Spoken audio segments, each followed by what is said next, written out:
Okay, one more walkthrough for Gmeet. The third option, which is the classroom meeting link. So this is my test classroom. You can see there is a meeting link that is visible to students here at the top, just so you can figure out where that might be in the upper right-hand corner of a Google Classroom. You can hit the gear and scroll down about halfway, and you're going to see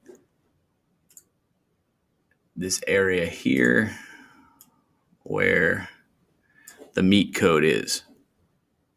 So you can make it visible to students or not.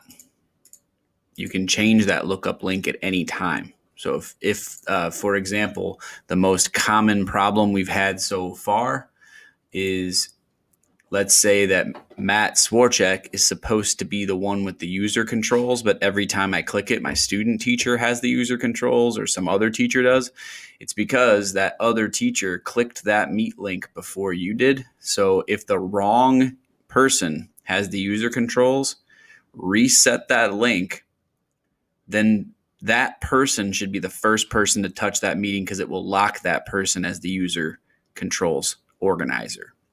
So just to repeat that, if you have the wrong person, you can reset that link and then quickly touch it.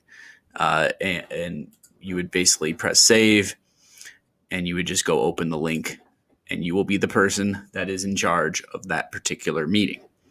So we're going to go into that classroom and you're going to notice it has some meeting information. You could give this out. This nickname is a lookup link. So this is the nickname. If you were going to be passing that out to people that were outside of the classroom, this would be the web link. If you were going to be sending it out to people who are outside the domain, and you could also have people call in. Those same rules apply for the most part. But if, for example, somebody was to try and be outside the organization, they are automatically going to get this deny or admit. So I'm going to deny them entry. That is even though I didn't turn off quick access. So the Google Classroom has the level of security of outside people cannot get into that meeting link without asking. Unless, even if, I should say, you don't have that quick access off. So just to give you an example of a student. So here is a student in that class. I'm going to have them join through their Google Classroom. Class is ready to start. They go to their class. They click. I'm going to have them mute the mic just so we don't create some feedback, and they're going to join in. Notice, no problem. They didn't have any problem getting in because they're a student in the class and they were able to jump right in. Now, let's say that outside domain person wants to come in. It's going to ask again. And you can say, no, I do not want you to come in. And they cannot get in that meeting.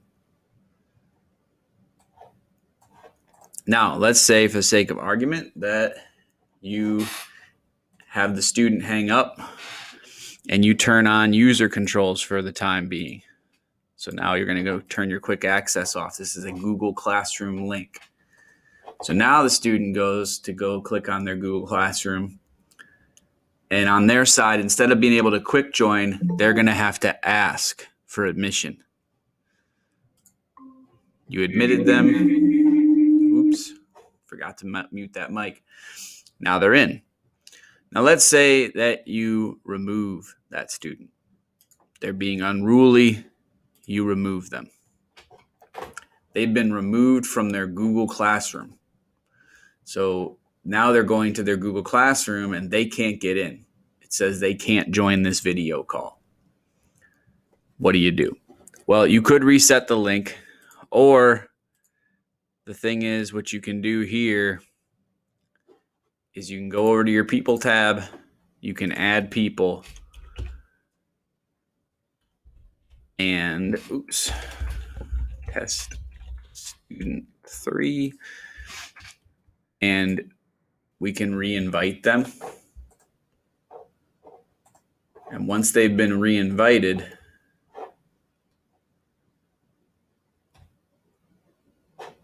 then when they touch their Google Classroom, they can join right back in. So if we remove them, we can just add them again by putting their name back in. So the only tricky part is you have to remember if you booted 15 students, you're going to have to remember which students you had. So that might be easier to just reset the link at that point. But that's kind of the workaround there. So the user controls can be turned on and off in the moment. Again, once you've given somebody admission, then the quick access, they aren't going to have to ask for that access in this situation. So quick access is off. They jump out. They want to rejoin. They're already in because they've been admitted. If you turn that back on, turn it back off, they want to rejoin, they're right back in. So let's say you leave the meeting. You rejoin.